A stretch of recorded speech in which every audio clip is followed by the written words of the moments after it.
Hello everyone, welcome back to the channel. Please subscribe to my channel and like for the latest news. Today I want to talk about a really striking claim that's been making its rounds. Putin abandons his own troops, left to die in Ukraine's kill zone. This is a powerful and provocative statement.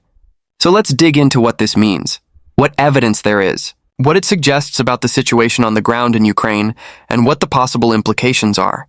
First, the phrase abandoning one's troops immediately conjures images of a commander giving up on his own soldiers, leaving them vulnerable, cutting off their supply, ignoring their calls for support. In conventional military doctrine, to abandon is to break the bond of trust between command and those who fight. So if this is happening, it's not just a military failure, but a moral and political one. The claim hinges on several components: that Russian troops are being left in kill zones, areas where the enemy has superior firepower, observation, or maneuver advantages; that they are being denied reinforcements or extraction, and that orders from the top are failing to reach or be carried out, or being intentionally ignored. Let's look at what the public sources tell us.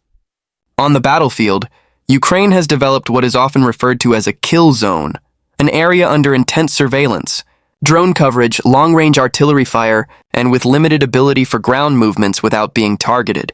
As warfare evolves, that zone of danger has expanded deeper into zones once considered relatively safe. Some military analysts argue that the modern frontline extends tens of kilometers beyond the traditional trench lines, making forward units vulnerable to deep strike missiles and drones. Indeed, Ukrainian officials and analysts have described how certain areas have become effectively no man's land, where movement is highly risky.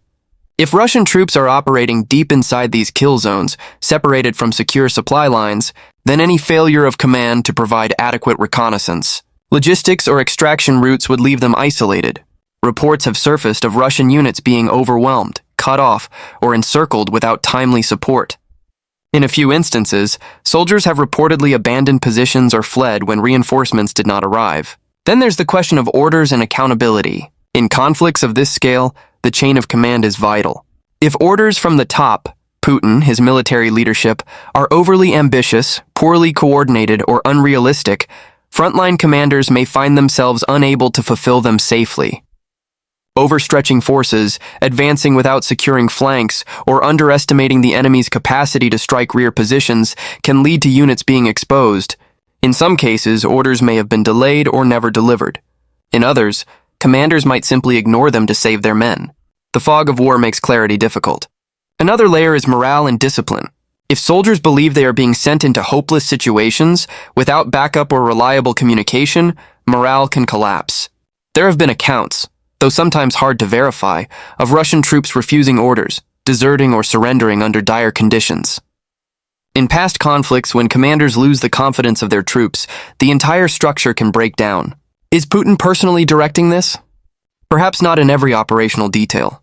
In most hierarchical militaries, operational decisions rest with generals and mid-level officers. But the strategic ambition and constraints come from the top. If Putin pushes for too rapid territorial gains or demands advances in the face of unfavorable conditions, he bears responsibility for exposing his forces to undue risk. If logistical support or air cover is withheld because of resource constraints or strategic priorities elsewhere, then effectively, some units become expendable. Historically, we've seen instances in other conflicts where political leaders have sacrificed units, either intentionally or from neglect, to signal resolve or achieve broader gains. So the idea of abandonment is not new. But in the context of Ukraine, the intensity of modern weapons, drones, surveillance, and long-range fire makes the cost extraordinarily high. What are the possible strategic or political motivations behind this alleged abandonment? One possibility is that Russia is overextended.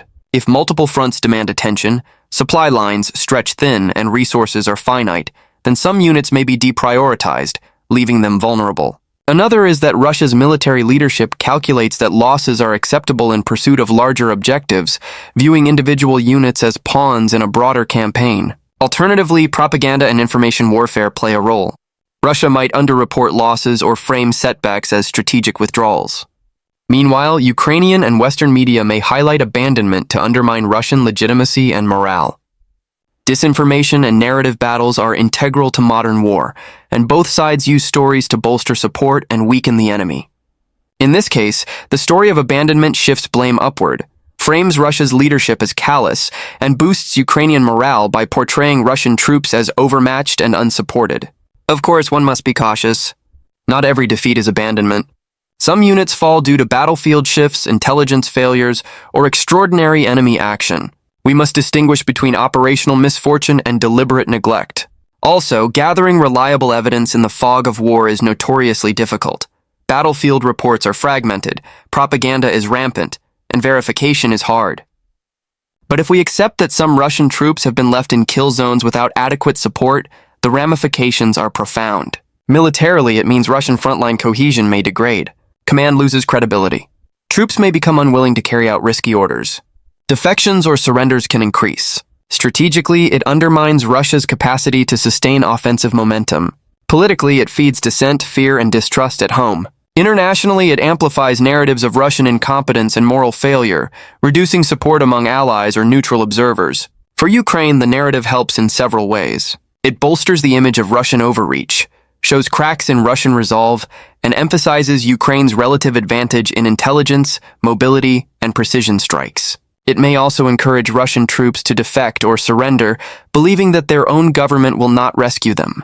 It strengthens domestic support for continued resistance, as the image of the enemy faltering can boost morale at home.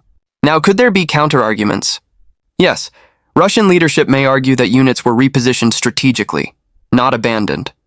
They might claim supply constraints or shifting priorities forced hard choices. They may say the enemy's firepower or surprise operations made rescue impossible. They may also deny or suppress evidence of abandonment, labeling reports as enemy propaganda. But even with these counterpoints, the risk is that the bond between leadership and soldier is fragile.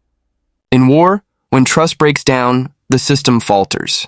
So looking ahead, if this trend continues, we might expect more reports of stranded units, more surrenders, more units refusing orders, or commanders asking for relief. Russia might resort to more conservative tactics, pulling back some forward elements to avoid further disasters. It might also attempt to tighten control of narratives and suppress internal dissent. On the Ukrainian side, this could be used to press advantages, calling for withdrawals, targeting overextended units, and amplifying Russian cracks. In conclusion, the claim that Putin abandons his own troops, left to die in Ukraine's kill zone, may not be fully provable in every case, but it reflects a hard reality. Modern warfare demands seamless command, logistics, communication, and coordination. When those break down, units become vulnerable. Evidence suggests Russia is struggling on multiple fronts. Resources are stretched and casualties are high. In that environment, the abandonment narrative carries weight. Whether intentional or forced by conditions, the result is similar. Soldiers left vulnerable, trust eroded, command legitimacy questioned. Ultimately, this kind of story matters not just as sensational headline, but as a lens to understand what is happening on the ground, the human cost, the strain on command, and the shifting balance of morale in the war. If you find value in this analysis, don't forget to subscribe and hit that like button for more deep dives into the Ukrainian conflict and global geopolitics. Let me know what you think. Do you believe this abandonment is deliberate, or is it a function of overreach and logistical collapse? I'll catch you in the next video.